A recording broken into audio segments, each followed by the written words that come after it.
Hi guys, this is Ben from Q A Security. Today we are starting the first series of our Cybersecurity Q&A. The aim of this series is to teach you the key to crack and unlock answers to questions in cybersecurity.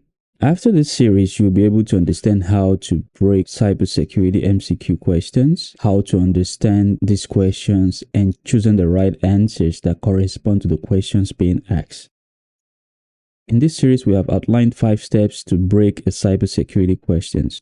You should look at the question being asked first. Secondly, if it is a multiple choice questions, look at the options given. Thirdly, go back to the question and highlight the keywords. After you've done that, reference the keywords to the options given and what answers best match the questions being asked. And lastly, deduce your answer based on the right matching options to the question. Aside these 5 key steps to break a cybersecurity questions, you should also note that for you to be able to answer any cybersecurity questions, you must be vastly knowledgeable in various cybersecurity subject matters. So if you don't read, if you do not study, if you do not have knowledge on various cybersecurity subject matters, there is no way you can break these questions. Aside these tricks we are showing you today, these are just easy steps for you to understand these questions and answer them rightly. But you have to do on your own part to study and know various subject matters in cybersecurity. The first question on our list is, you are requested to test an application for an organization. However, the information provided is little to no sufficient information about the organization's technology. What best describes the best hacker to employ? Now,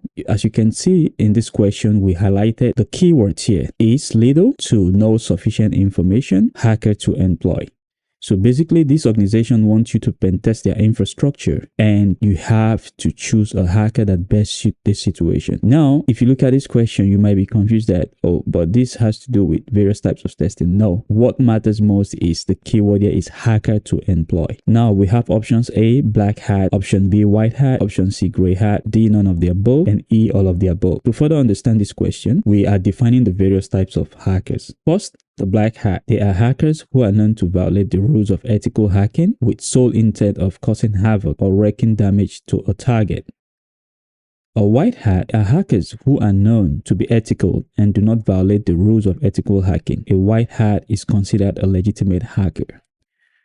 A gray hat, they are hackers who lean on both sides of the spectrum, black and white. Depending on their motivation, they sometimes violate the rules of ethical hacking. After defining these various types of hackers, what best suits the answer? The answer is B. If your answer is option B, you chose the right answer, because the major keyword here is hacker to employ. And for you to employ a hacker, you must make sure they abide to the rules and procedures of a penetration tester. Also, you also have to ensure that this hacker do not have the intent to cause damage or have no traits of causing damage. In the course of their pen testing, they discover additional vulnerabilities that is not known to the organization.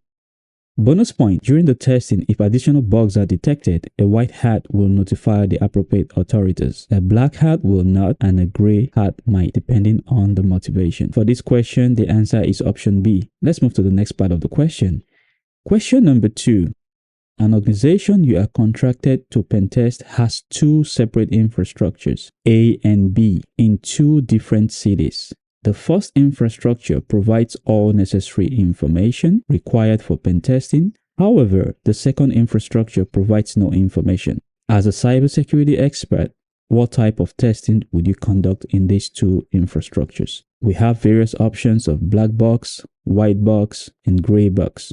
So, for us to understand the various types of testing, we have to define these various types of testing. First, for a black box testing, no information about the target or infrastructure is provided. The pen tester has to figure it out. For the white box testing, all information required to test the target is provided to the pen tester. And for the gray box testing, certain information about the target is provided, and the rest, the pen tester must figure it out. Now, what is the right answer for this question? Let's go back again to the question. First, we have 2 separate organizations, A and B. The first infrastructure provides all necessary information required for pen testing. So that's a white box pen testing from the definition. However, the second infrastructure provides no information. That means that is a black box testing. So if we reference this answer A and B, option A has to be white box testing and black box testing. If we look at the options, A is black box and white box testing, which is wrong because it was interchanged. The white box should come first. Option B is white box and gray box testing, which is wrong also because gray means certain informations will be provided. In the question, infrastructure A provides all information and infrastructure B provides no information. So option C is gray box and white box texting, which is wrong. Option D is black box and gray box texting, which is wrong. Option E, none of the above. Option F, all of the above. The correct answer to this question is option E, none of the above. If your answer is none of the above, congratulations, you got the right answer. On to the next question. A medical student went to the clinic to treat his fever. The bills were passed and he proceeded to pay with his credit card. However, 2 days later, he heard the hospital was hacked and credit card information were only stolen. Which of the acts has been breached? We have a list of options. A. HIPAA, B. GDPR, C. PCI DSS, D. FISMA, E. All of the above, F. None of the above. Now, referencing back to the questions, the first keyword here is pay with his credit card. The second keyword here is the organization or the hospital was hacked. And the third keyword here is the credit card informations were stolen. And the major keyword here is the act which has been breached. So let's have a definition or understanding of the various laws, acts, and regulation. HIPAA, known as the Health Information Portability and Accountability Act, ensures the protection of patient health information from unauthorized disclosure. This patient health information includes health diagnosis, medications taken, and other sensitive information regarding the health of the patient. GDPR, on the other hand, stands for General Data Protection and Regulation. It is the EU law that ensures the privacy of information. So whenever you access social media, your informations are not to be spied on by the organization whose application you're using, or your information should not be misused for the purpose which is outside the jurisdiction of what the organization stands for without your permission. PCI DSS, on the other hand, is a payment card information and data security standard. It is not a law but a standard, an act that ensures the protection of payment card information of a person. Violating this act because of a breach moves an organization to compliance level 1. And the last definition here is FISMA. FISMA stands for Federal Information Security Management Act. It's the United States framework that serves as a guideline and security standards to protect government's information. So having defined these various options, what best should the answer to this question? The best answer to this question is option C, PCI DSS, Payment Card Information and Data Security Standards. If your answer is option C, correct, you got the right answer. That's it for this question. We have to move on to the next question. Question number 4. While coding, you found your editor was slow. You decided to switch to Notepad++, but forgot the website. You Googled it, clicked the first site that appeared, downloaded the file, and unknowingly installed malware. What method describes the malware propagation? A. We have phishing link. B. Ransomware. C. Malvertising. D. A and C. E. All of the above. So going back to the question again, the key word here is Notepad++, and which you forgot the website, and you Google it and installed a malware. So to have a better understanding of the right answers to this question, let's define the various options given. Phishing.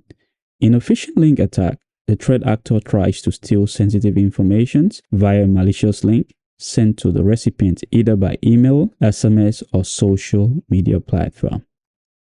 Ransomware, on the other hand, are malware that encrypts the victim system. They are propagated the same way a phishing attack is conducted, either via links or malicious file attachments. Malvertising. The attacker propagates malicious files via advertising platforms such as Google Search, Bing, and so on. These malicious files are then displayed as legitimate ads to unsuspecting victims. So having defined all these options, what is the right answer to this question? The answer is option C. malvertising. If you chose option C, you got the right answer. Option D is wrong because phishing link was not the medium which the target was infected with the malware. Rather, it was via search on Google, and Google, we know, is an organization that advertise business operations and services via their ad search engine on Google itself. So once again, if your option is option C, you got the right answer. Let's move on to the next question. Question number 5. What best describes the service SFTP port number? We have option A, port 22, option B, 80, option C, 20, option D, 21, option E, C and D, option F, all the above. The keyword here is SFTP port number. So what is SFTP? SFTP, as we know, stands for Secure File Transfer Protocol. It is a network protocol that is used for secure accessing, transferring, and managing of large files. The protocol runs its service on the same port as secured shell known as SSH, which is the port number 22. Referencing back to the options given for this question, the correct answer is option A, which is port 22. If your answer is option A, congratulations, you got the right answer. FTP, on the other hand, uses port 20 and 21. One is for control channel and the other one is for data transfer. Difference between FTP and SFTP is that one is secure and one is unsecure. Next question. What layer is layer 4261 of the OSI model? Now we are given this question. The keyword here is 4261 and the major keyword here is the 7 OSI model. To answer this question, we have to understand the 7 OSI model first.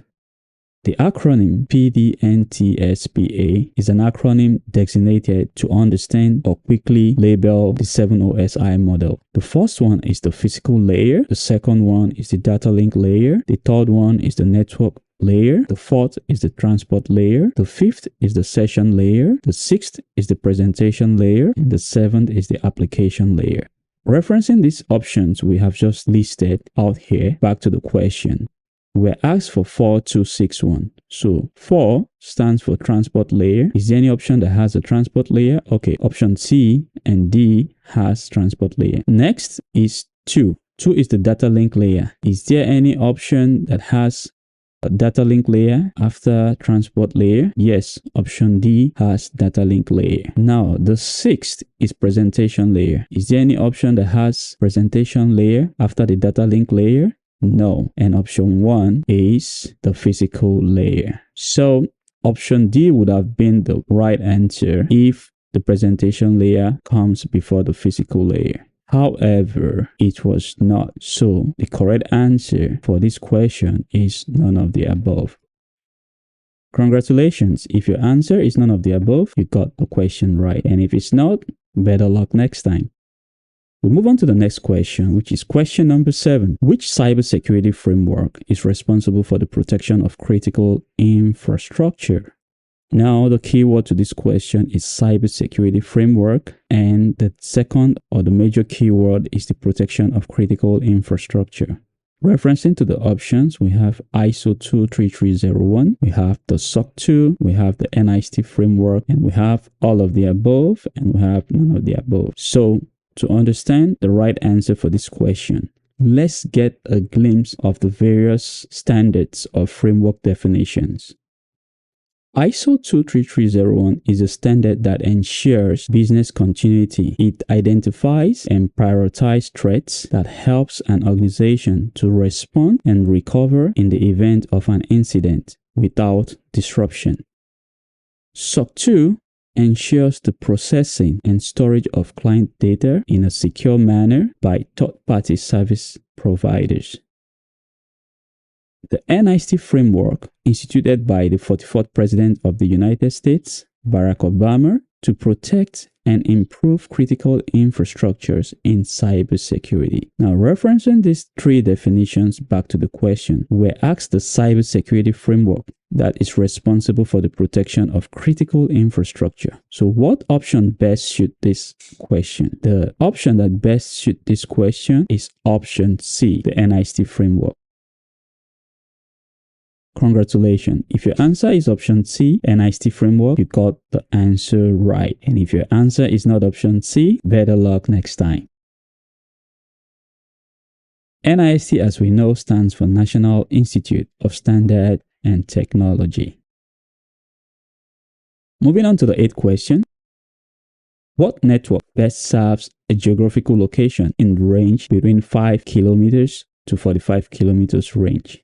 Option A, we have the local area network.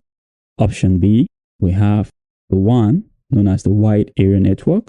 Option C, we have the MAN, which is known as the Metropolitan Area Network. Option D, we have A and C. Option E, all of the above. Option F, none of the above. Now, going back to the question, the two keywords here is a geographical location in range of 5 kilometers to 45 kilometers range. To have a proper understanding of the right answer to this question, we have to define the various types of networks. The LAN, which is also the local area network, is a network that comprises of devices interconnected in the same location. The WAN, on the other hand, is a wider area and spans beyond a geographical location. One network can span across the world. So not just a geographical location, in the sense that if an organization have a collective LANs or MANs connected to their various branches across the globe, then it is considered a WAN.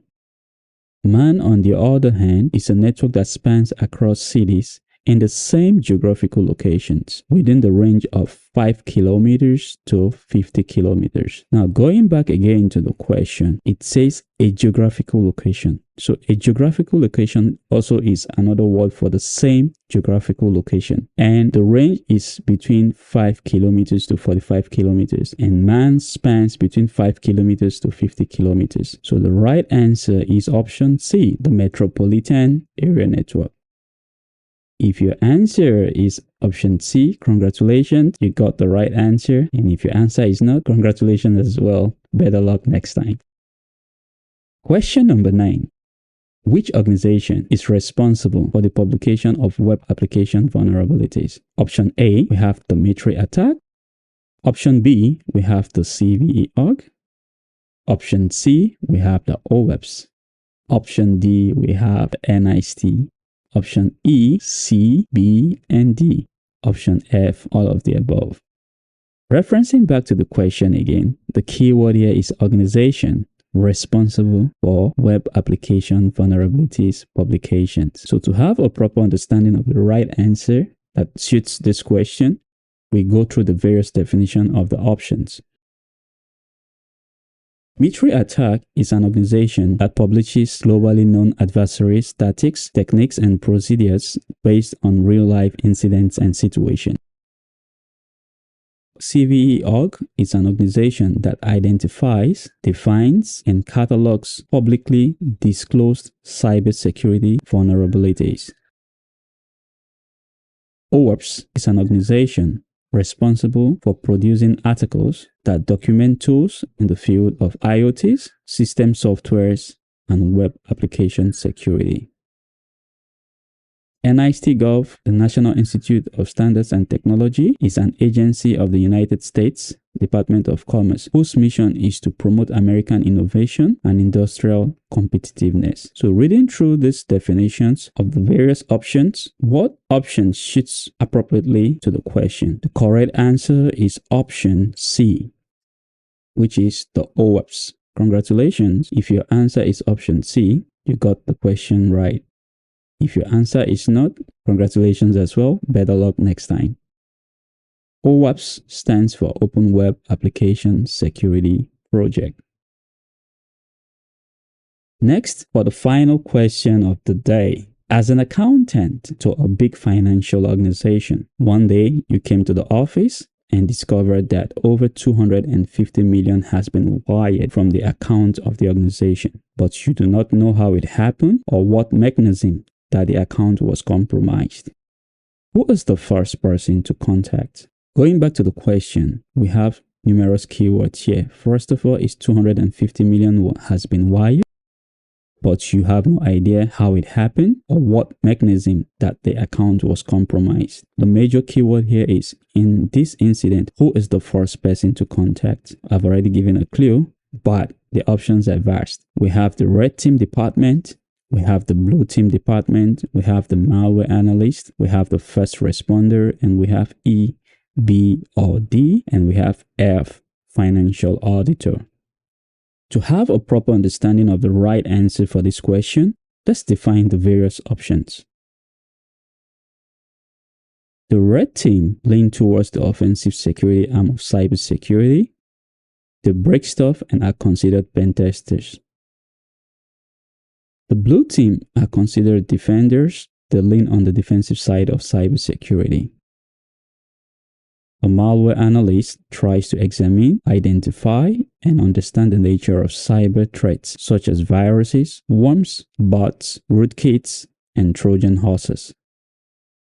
The first responder. The role of a first responder involves securing the perimeter, providing emergency assistance, preserving evidence, and collecting evidence. The first responder is also part of the blue team. Financial auditor reviews a company's financial statements, documents, data, and accounting entries. Financial auditors gather information from a company's financial reporting systems, account balances, cash flow statements, incoming statements, balance sheets, tax returns, and internal control systems. Now, going back to the question and the keyword, what option best suits the question? Now, when we defined first responder, we said a first responder is part of a blue team. And most organizations are not that big, so they have only the first responder employed. However, most organizations are big. They have an entire blue team that have various jurisdictions, and they also have the first responder. So option E says B or D. So in the case of an organization that has either of both, then option E is also the right answer. If an organization also have only the blue team department, then option B also is the right answer, since in the blue team department, you can find the first responder. And if an organization has only the first responder and they do not have the blue team department, then option D can also be contacted. And if you also go back to the question, it says a money was wired. You notice this, but have no idea of what happened or how the account was compromised. Now, if you had an idea that it was a malware, then the best answer would have been a malware analyst. And if it was a misappropriation of funds, a financial auditor would have been contacted. However, the correct option or answer for this question number 10 is either answer number B, or answer number D, or answer number E. So if you chose B, you're correct. If you chose E, you're correct. And if you chose D, you're also correct. Congratulations if you got this answer correctly. And of course, everyone should get this answer correctly because these options are multiple. And if you did not, better luck next time. So on your trophy for the week, if you have 10 over 10 of the question, you won the gold trophy. If you scored 8 over 10 of the question, you have a silver trophy. And if you scored 7 over 10 of the question, you have a bronze medal. Thank you for tuning in to this section of the Cybersecurity Q&A. We hope you enjoyed this series. If you find this video interesting, like it's always done, give us a like, give us a subscribe, turn on notification bell so you can be notified when the next series drops next week, Wednesday night, US time, and see you in our next video. Peace out.